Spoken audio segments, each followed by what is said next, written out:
नमस्कार दोस्तों, अंबेडकर क्लास के यूट्यूब चैनल में आप सभी का स्वागत है। आज हम लोग एसएससी जीडी जीके के प्रीवियस ईयर क्वेश्चन 2021 के क्वेश्चन को कवर करने वाले हैं। क्वेश्चन नंबर 1 देखेंगे। दिल्ली सल्तनत में सैन्य कमांडरों को सौंपी गई प्रादेशिक इकाइयों को डैश के रूप में जाना जाता था। ऑप्शन ए एकता, ऑप्शन बी उस्र, ऑप्शन सी खराज, ऑप्शन डी हुंडी। तो इसका राइट आंसर होगा ऑप्शन ए एकता। नेक्स्ट क्वेश्चन देखेंगे। क्वेश्चन नंबर 2, निम्नलिखित में से कृष्णा नदी की एक सहायक नदी कौन सी है?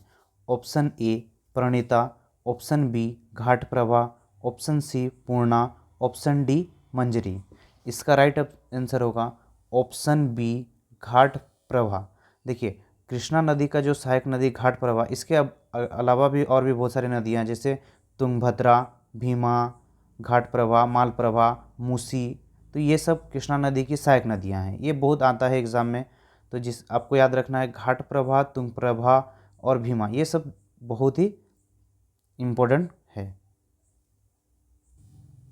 नेक्स्ट क्वेश्चन, क्वेश्चन नंबर 3, 2020 में डैश पुरस्कार के लिए पुरस्कार की राशि 7.5% की लाख से बढ़ाकर 25 लाख कर दिया गया था। देखिए, इसमें से आपको ऑप्शन बताना है कि कौन सा जो पुरस्कार की राशि 7.5 लाख से क्या कर दिया गया था, 25 लाख।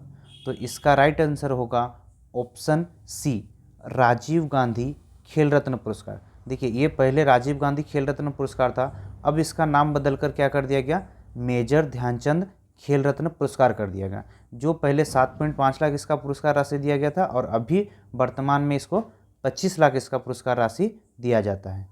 चलिए नेक्स्ट क्वेश्चन देखेंगे।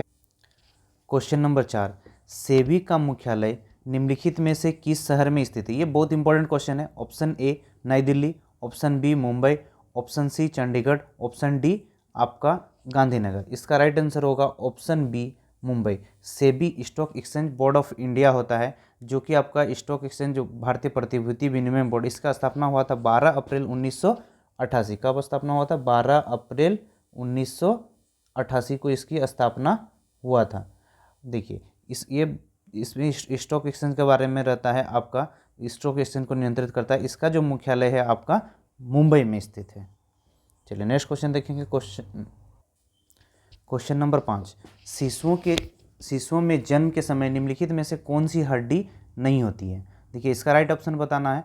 इसका राइट ऑप्शन होगा ऑप्शन ए जानुका। जानुका जो है वो जन्म के समय में हड्डी, देखिए जन्म के समय में शिशुओं में बच्चों में 300 हड्डियाँ होते हैं, जो भी जब वयस्क हो जाते हैं तो वो हड्डियाँ जुड़ के क्या हो जाती है, 206 हो जाती है। तो जन्म के समय कौन सी हड्डी नहीं होती है? जानुका। और इसके अलावा भी देखिए, हड्डियों से बहुत ज़्यादा क्वेश्चन पूछा जाता है। जैसे सबसे छोटा हड्डी में क्या आता है, कान का जो हड्डी आता है स्टेपिज। उसी प्रकार जो सबसे बड़ा हड्डी बोलने से फीमर होता है, जो जांघ की हड्डियाँ होता है। तो इससे रिलेटेड ये क्वेश्चन सब हैं जो बहुत इंपॉर्टेंट, जो आपको एग्जाम में पूछा जाता है। नेक्स्ट क्वेश्चन नंबर 6, नेपाल के कवि भानुभक्त आचार्य कवि नेपाली भाषा में अनुवाद करने के लिए प्रसिद्ध हैं। इसका राइट आंसर बताना है। आपको 4 ऑप्शन दिया गया। इसका राइट आंसर होगा ऑप्शन डी। जो नेपाल के ये भक्त थे, जो रामायण का क्या किए थे, आपका अनुवाद किए थे। ये बहुत इंपॉर्टेंट क्वेश्चन है। नेक्स्ट क्वेश्चन नंबर 7, निम्नलिखित में से कौन सा फूल रात में खिलता है? ऑप्शन ए, इसका राइट आंसर होगा ऑप्शन ए एंजलस ट्रैम्पेट। देखिए, इसके अलावा भी बहुत सारा फूल जो है रातों में खिलता है, बहुत सारा, जैसे night blue, water lilies, moonlight flower, night gladiolus. तो इसमें आपको ऑप्शन दिया है एंजल्स ट्रैम्पलेट। इसका राइट आंसर होगा। नेक्स्ट क्वेश्चन नंबर 8, निम्नलिखित में से कौन सा saving capitalism from the capitalist पुस्तक के लेखक है बोलता? इसका option A Raghuram Rajan, option B Shaktikanta Das, option C Bimal Jalan, option D Urjit Patel. ये सब देखिए पूर्व आपका गवर्नर जनरल रह चुके हैं। तो इसका जो राइट आंसर होगा option A Raghuram Rajan. Next question number 9, Harappa स्थलों पर निम्नलिखित में से मिली वस्तुओं में कौन सी वस्तुओं को इंजीनियर आज के पाकिस्तान के पंजाब में पहले रेलवे लाइन जो निर्माण करने के लिए लिए गए थे उसमें से कौन सा ये वस्तु लिया गया था? देखिए ऑप्शन बी में दरवाजा, ऑप्शन ए ईंटें, कांसे के धारण, लोहे की पटरियां। देखिए आपको लोहे की पटरियां लगेगा इसका आंसर, लेकिन लोहे की पटरियां नहीं होगा क्योंकि हड़प्पा काल में लोहे का खोज क्या हुआ था? नहीं हुआ था। तो इसका जो राइट आंसर हो जाएगा ऑप्शन ए, ईंटों को लिया गया था आपका रेलवे लाइन बिछाने के लिए, इसका राइट आंसर।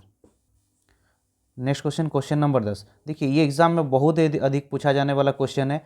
एलिफेंटा गुफाओं में संप्रदाय से जुड़े शैल्य चित्रकला का संग्रह किससे होता है? देखिए एलिफेंटा गुफाएं जो कि राष्ट्रकूट शासकों के समय में था, ये भी क्वेश्चन आता है कि एलिफेंटा गुफा कौन से शासक के समय थे? राष्ट्रकूट शासक।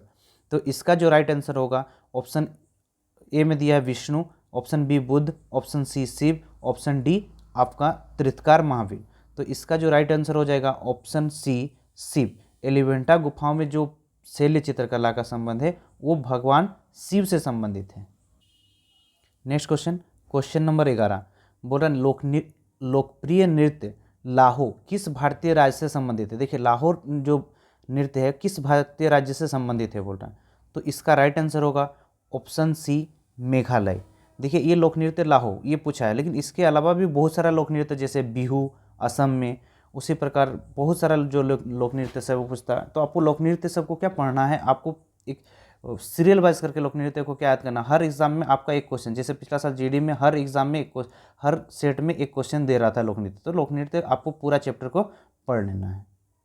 चलिए नेक्स्ट देखेंगे, क्वेश्चन नंबर 12 ऑपरेशन थंडर 2020 निम्नलिखित में से किससे संबंधित है? देखिए ये उस समय चलाया गया था एक ऑपरेशन है 2020 में, बहुत ही चर्चित आया था। इसका जो राइट आंसर होगा पर्यावरण अपराधों के खिलाफ कार्रवाई करने की, जैसे पर्यावरण जैसे पेड़ पौधों को काटने वाला या फिर पर्यावरण को जो क्षति पहुंचाता है उनके खिलाफ जो कार्रवाई किया जाता है, इसको बोला गया था ऑपरेशन थंडर 2020। ये बहुत ही चर्चित था उस समय।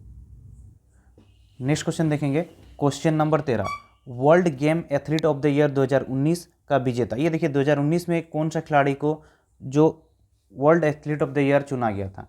तो इसका जो राइट आंसर होगा ऑप्शन सी रानी रामपाल। ये भारत की है और बहुत ही इंपॉर्टेंट है। रानी रामपाल के बारे में बहुत सारा क्वेश्चन आता है कि रानी रामपाल किस खेल से संबंधित है। रानी रामपाल आपका किस खेल से संबंधित है? हॉकी से खेल से संबंधित है। उसके अलावा आपका आता है रानी रामपाल किस राज्य से संबंधित है? तो रानी रामपाल जो थी आपका हरियाणा से संबंधित है, हरियाणा से। उसके अलावा रानी रामपाल को भारतीय हॉकी का रानी भी कहा जाता है। ये बहुत इंपॉर्टेंट क्वेश्चन है। निम्नलिखित में से कौन सा ग्रामीण परिवारों को प्रत्यक्ष ऋण सहायता प्रदान नहीं करता? देखिए ये इसमें से कौन सा बोल रहा है जो कि ग्रामीण परिवार को ऋण यानी लोन नहीं देता है? तो इसका ए हो जाएगा ऑप्शन वित्त मंत्रालय। वित्त मंत्रालय क्या होता है? कोई भी परिवार के या कोई भी ग्रामीण लोगों को लोन नहीं देता है। नेक्स्ट और लास्ट क्वेश्चन, क्वेश्चन नंबर 15, ये संविधान से क्वेश्चन है। भारत के संविधान में निम्नलिखित प्रावधानों में से कौन सा प्रावधान संसद के साधारण बहुमत द्वारा संशोधित किया जा सकता है? तो देखिए इसका ऑप्शन है संसद में गणपूर्ति कोरम, बी मौलिक अधिकार, सी राष्ट्रपति का निर्वाचन उसकी प्रक्रिया, डी 7वीं अनुसूची। इसका राइट आंसर होगा संसद में गणपूर्ति। देखिए गणपूर्ति यानी कोरम क्या होता है? संसद का कोई भी बैठक के लिए उसका क्या होना चाहिए? 1/10 सदस्य होना चाहिए। इसको बोलते हैं गणपूर्ति। यानी गणपूर्ति या कोरम नहीं होगा तो संसद का क्या होगा? बैठक नहीं, यानी 1/10 सदस्य होना चाहिए। तो इसके लिए आपको साधारण बहुमत से संशोधित किया जा सकता है, इसका राइट आंसर होगा।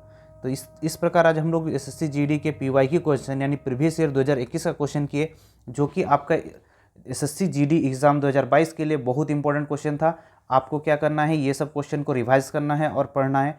अगर आपको ये वीडियो पसंद आया तो इसको लाइक करें और इस अंबेडकर क्लास के यूट्यूब चैनल को सब्सक्राइब करें, ताकि हम लोग का यहाँ पर एसएससी जीडी का फुल तैयारी किया जा रहा है। आपका चैप्टर वाइज मैथ, रीजनिंग, उसके साथ साथ जीके, हिंदी भी और ऑफलाइन क्लास भी है हम लोग का, यहाँ पर आप जुड़ सकते हैं। Thank you for watching.